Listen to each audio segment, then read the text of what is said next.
Richard, when we watch the film and we look at the myriad and compilation of the various companies you've built under one brand into one of the world's biggest and largest companies, in the early years, and you started Virgin, I believe, when you were 20, I'm sure that people were telling you from the sidelines, this can't be done, you could never build this kind of company with this many different entities. How have you dealt over the years with adversity and also with other people's opinions? Yes, I mean, conventional wisdom will say that, and I suspect, any of you who've been to business schools, you'll be taught, you should specialize in one area and try not to stray from that area, and that the best businesses in the world are those businesses that stick to their core. And actually, if you look at the top 20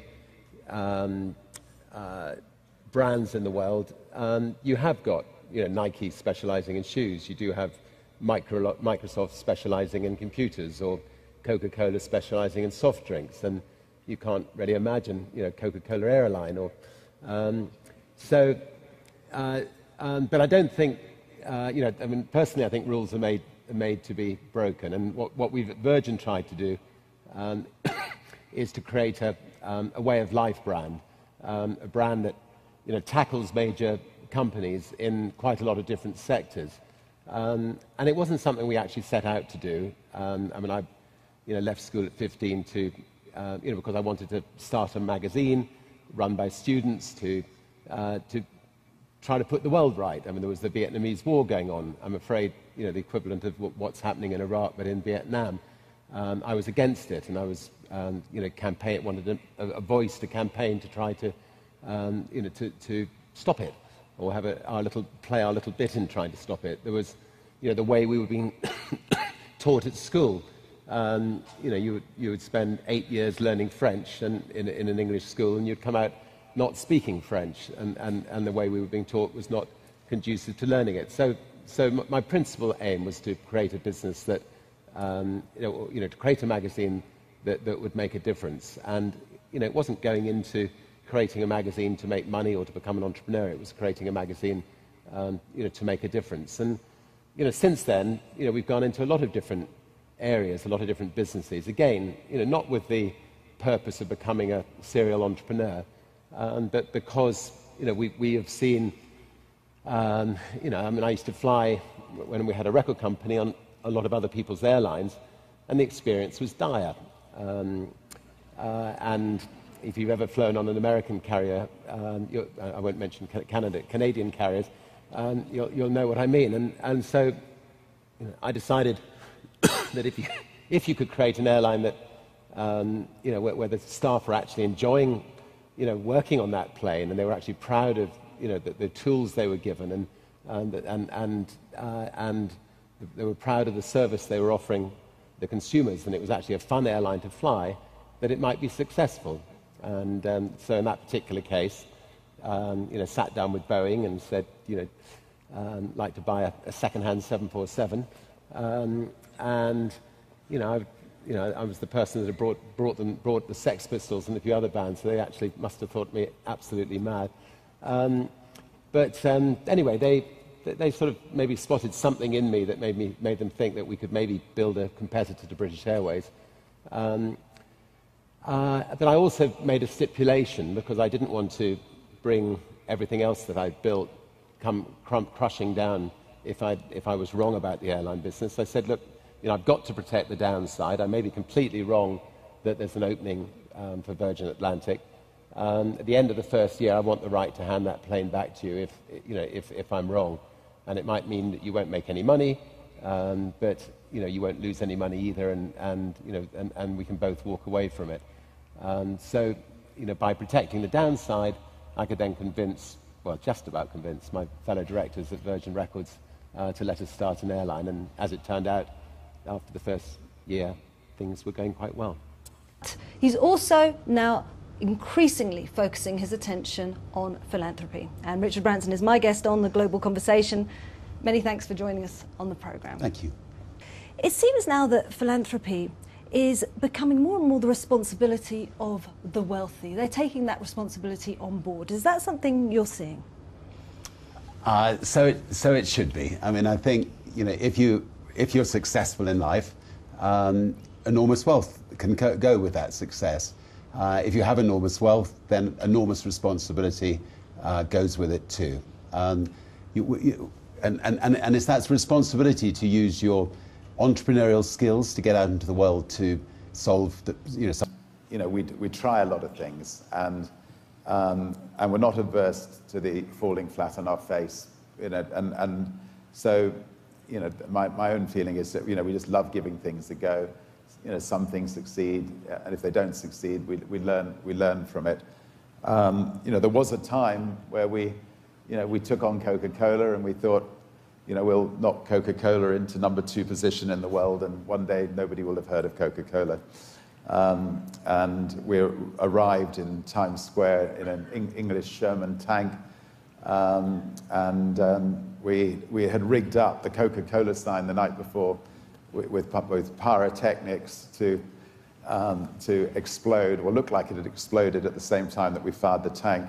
And the tank fired, the Coca-Cola sign went up. By the way, this was before 9/11, when people weren't quite so sensitive about people firing tanks in Times Square. Another thing that would not happen today. I think it might not have happened today. But anyway, so for about a year, Virgin Cola was out selling Coca-Cola in the UK. We were having great fun, and our troops were rolling out.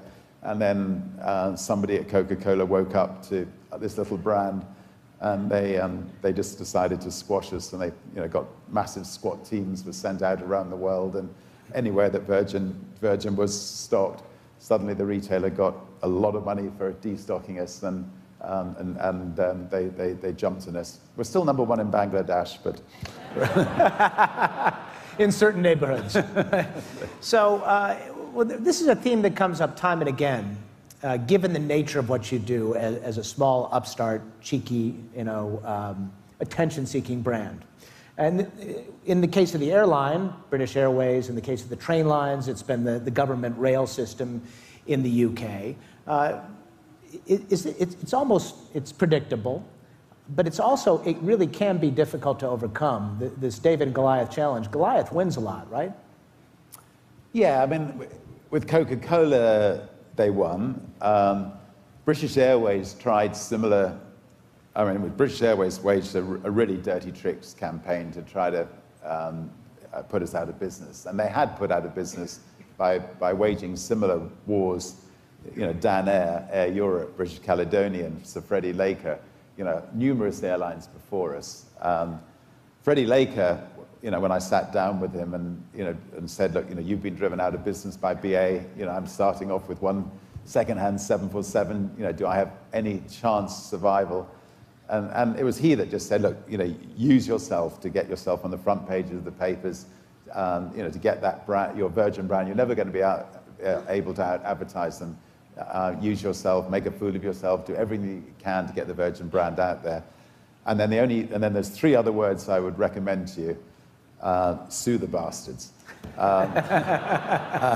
Because he was reluctant to do so, and that hurt him, right? He sued after the event, and he got $10 million. So he retired on the $10 million and lived a happy last few years of his life, but would much rather have been running his airlines. So when British Airways started the Dirty Tricks campaign against us, and it involved them going through my rubbish bins outside my houses to try to find any incriminating evidence against me, going through the rubbish bins of our nightclubs to see if they could find any needles to prove that people might be taking drugs in our nightclubs. I mean, they went to extraordinary lengths. They had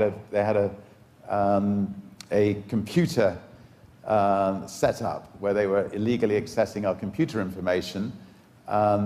They were then ringing up our passengers, pretending to be from Virgin, and saying that our plane had been cancelled, but as a good Virgin employee, we could switch you on to British Airways. Anyway, extraordinary things. And we took them to court, and we won the biggest damages ever.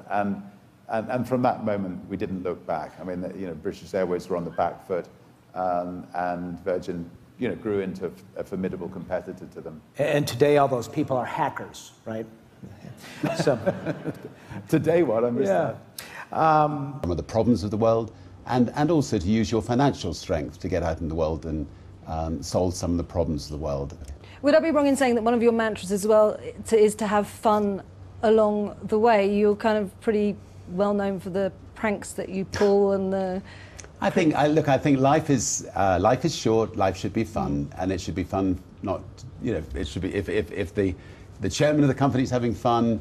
If you go to a party and if I let my hair down and I'm the first to be thrown in the swimming pool and I'm not just standing in the corner of the room sipping sherry or something, then everybody will have a laugh and everybody will have fun. If you're chairman of the company, be the first to dance on the table. Just get everybody else up dancing on the table and make sure the party's a laugh. So, so play hard and work hard, and follow certain principles in life.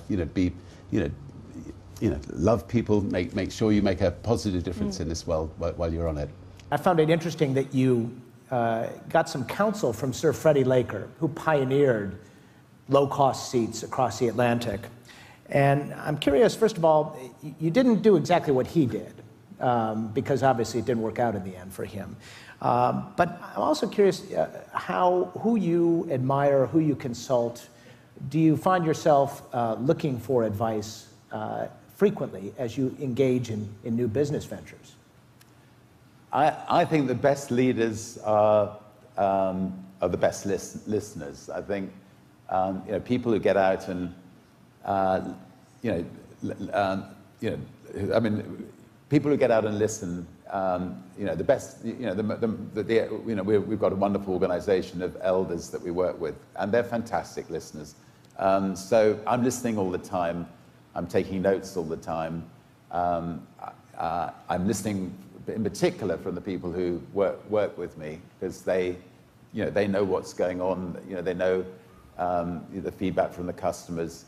If I fly on a Virgin airline, I make sure I don't sit. I'm up and walking about, meeting all the customers, meeting all the staff, taking notes, making sure that the next day I deal with those notes. If I'm down route in San Francisco, where I will be tonight, I'll make sure that I go to the same bar that the staff drink at, and by the end of the evening, if I haven't taken those notes, I won't remember the next morning what they told me. But it's very, very important to be a good listener. You're a delegator, a listener, and you also have an incredible sense of paying attention to the details of the business. When I say all those three things, it sounds like that's three different people. How do you mix all of that together into a management style? I don't think it need be contradictory. I mean, from a very early age, I realized that the importance of delegation. So the moment you've got more than one company, you have to learn, you have to delegate, and it's very important that you find people to run your companies who are wonderful motivators of people, who look for the best in people, who praise and don't criticize, and who just genuinely care about people, and that's the kind of people that run the various Virgin companies. It's very important that I don't try to second guess those people. I mean, you've got to give them the freedom to make mistakes as well as to make good things, and hopefully I'm good at that. At the same time, if I'm when I'm traveling the world, I do go out and visit all the various Virgin companies, and I do make lists of sometimes quite minute little things, and I think it's getting all those little things right that make for an exceptional airline or an exceptional health club or an exceptional train company, or it's the moment management start getting lazy and they let those little things starting slip that you just become a chain of hotels or a big chain of restaurants. You've got to run your companies as if you are in a very personal way, and make sure that all those little details are sorted. And by sorting all those little details, and then you're giving your staff the tools to do the job well, Your staff can then be proud of the job they're doing. They can be proud of the brand they're working for. They can go out in the pubs in the evenings, and everybody, all their friends, are proud of them because they work for that particular company that really excels. And the whole thing is a self-fulfilling and works well. Do you have fun with everything you do, Richard? Is that part of your strategy? If it's not fun, we don't do it? I think it's extremely. I mean, I remember when we started, Virgin Atlantic, the rival airlines put out a press statement saying, what does somebody from the entertainment business know about the airline business, and what chance have we got to survive? I think what they didn't realise was actually, people in life like to be entertained. People like to, like to have fun, and if you're going to spend 80 or 90% of your, 80% of your life in the workplace, it's got to be enjoyable. You've got to, the people who are running companies must realise that the people that they're working with or working for them, this is their life. It must be a pleasurable experience.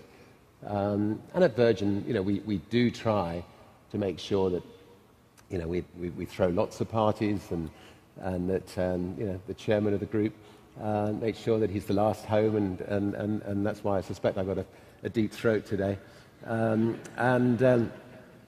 But if I do go to a party and I'm socialising, I'll make sure I always have a notebook in my back pocket, because if you're partying with people who you work with, they're all going to have ideas. They're all going to have suggestions.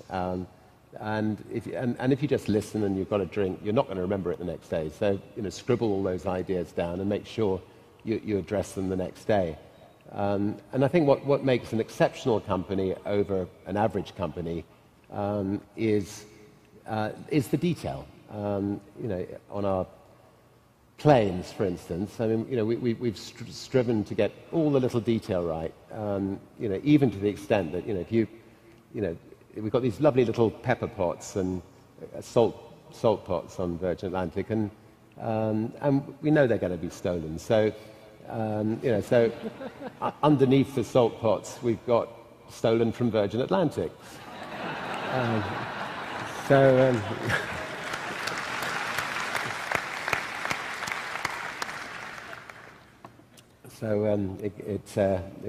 They get passed around various households when they get home.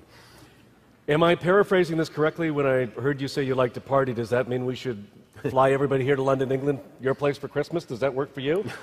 Or well, I do have a party for all our staff in England, and it's now got to 80,000 people come, and it's spread over 8 days. So don't come, please. It's a lot of handshake.